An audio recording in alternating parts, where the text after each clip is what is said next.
Bonjour Nathalie. Bonjour Alex. Depuis combien de temps pratiquez-vous ce sport?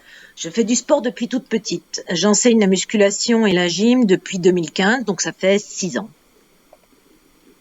Qu'est-ce qui vous plaît le plus dans la gymnastique volontaire? En tant que pratiquante ou en tant qu'animatrice sportive? Les deux. Alors en tant que pratiquante, cela me permet de rester en forme. En tant qu'animatrice sportive, ce qui me plaît le plus, c'est la possibilité de transmettre du bien-être aux autres. Ce qui me plaît aussi, c'est de donner l'amour du sport aux enfants. Ils commencent chez moi tout petits, je les garde 2 ans, 3 ans, 4 ans grand maximum. Après, ils vont vers d'autres sports, la danse, le judo ou bien des sports collectifs. Avez-vous toujours été dans la même association? Oui, j'ai toujours été dans cette association Top Form. Pourquoi avez-vous commencé à donner des cours? Ce n'était pas ma profession initiale. Je voulais reprendre une activité, je pratiquais ce sport et les associations qui manquaient d'encadrants m'ont proposé de faire la formation d'animatrice sportive. Quel diplôme avez-vous passé pour donner des cours? J'ai fait alors là c'est un nom barbare, CQPALS AG2E, un certificat de qualification professionnelle, animateur loisirs sportifs, activité gymnique d'entretien et d'expression. Mais j'ai aussi une certification fédérale pour les enfants de 9 mois à 6 ans, ainsi qu'une certification fédérale module commun activité physique adaptée. Alors on dit APA, qui me permet de concevoir et d'animer des séances d'activité physique adaptées aux spécificités des pratiquants souffrant d'une maladie chronique, cancer, obésité, problèmes cardiaques, etc. C'est dans la charte sport, santé, bien-être. En fait, les heures de sport sont prises en charge par la sécurité sociale en individuel ou en groupe de moins de 15. Qu'est-ce que cela vous apporte d'enseigner et de pratiquer la gym volontaire? Dans les deux cas, beaucoup de courbatures. Bon, plus sérieusement, c'est un immense plaisir de l'enseigner, de le transmettre et de le partager. C'est une énorme satisfaction de voir, par exemple, dans un groupe senior, l'évolution au fil des séances. Faire danser des personnes de 75 ans et plus sur Shakira, je vous assure que c'est pas gagné, et pourtant le résultat était magique. Je suis consciente aussi que certains ne voient personne de la semaine. Leur seul lien est de pas venir partager en club. Les petits et les seniors sont ceux qui m'apportent le plus de satisfaction, car j'ai la sensation de leur apporter beaucoup.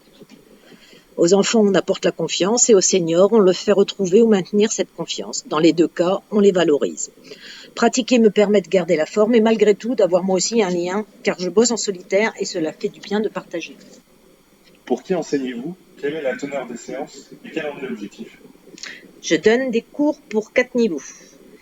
D'abord, il y a les tout petits, les 9 mois, 3 ans accompagnés de leurs parents. C'est plus de la découverte, de la coordination. Ils évoluent sur des parcours, des jeux. On joue plus sur la rencontre parents-enfants-animateurs. C'est de la gym éveil, cela donne confiance aux enfants, aux parents dans les capacités de leur enfant, mais toujours dans le jeu. Ensuite, il y a les 3-6 ans. Le but est de leur donner l'amour du sport. Ça passe par l'équilibre, la coordination, l'apprentissage du repère de son corps par rapport au groupe. Ça passe par des jeux collectifs ou des relais. Savoir s'engager pour faire un challenge. Les adultes, eux, sont plus des consommateurs. Ils veulent surtout transpirer, travailler les abdos, les fessiers, faire du cardio. On fait aussi du step et du pilate. C'est assez varié et complet.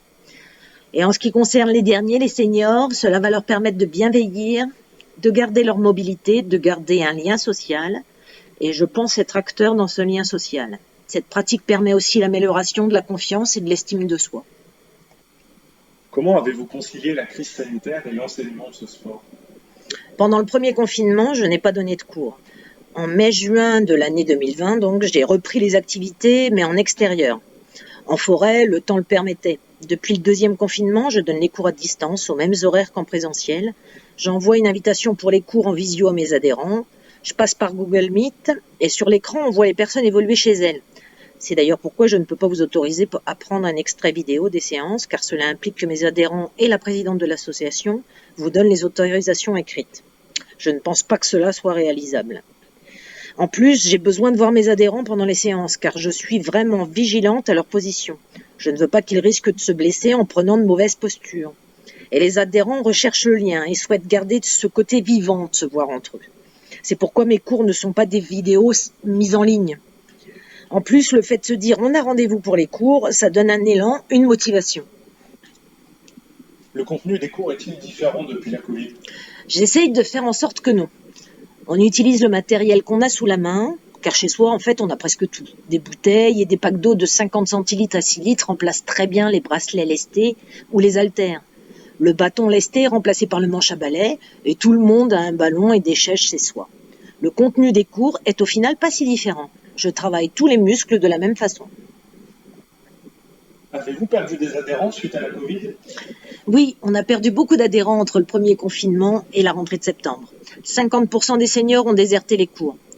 Je pense que c'est parce qu'ils n'ont pas forcément les outils pour les cours en visio, l'ordinateur, la connexion, et aussi qu'ils ne sont pas à l'aise avec l'informatique. Actuellement, je n'assure que 4 cours par semaine sur 9 heures de cours normalement. Les gens en ont marre de payer pour ne pas avoir cours et je le comprends. Continuerez-vous de faire des cours en ligne même après la crise sanitaire? Mais j'espère bien que non. Mon but étant d'être en contact avec mes adhérents. Avez-vous un point à mettre en lumière sur ce sport? Alors oui, j'en ai un. Souvent, quand on parle de gym volontaire, les gens ont tendance à faire un amalgame avec ce qui se passait peut-être avant. Genre une réunion entre amis sous couvert de faire du sport. Ce n'est pas ça du tout. La gym volontaire, ce n'est pas de la gym de mamie, ni une réunion entre copines. Loin de là. La gym volontaire, c'est vraiment du sport. Merci d'avoir répondu à mes questions, Nathalie. C'est moi qui te remercie, Alex.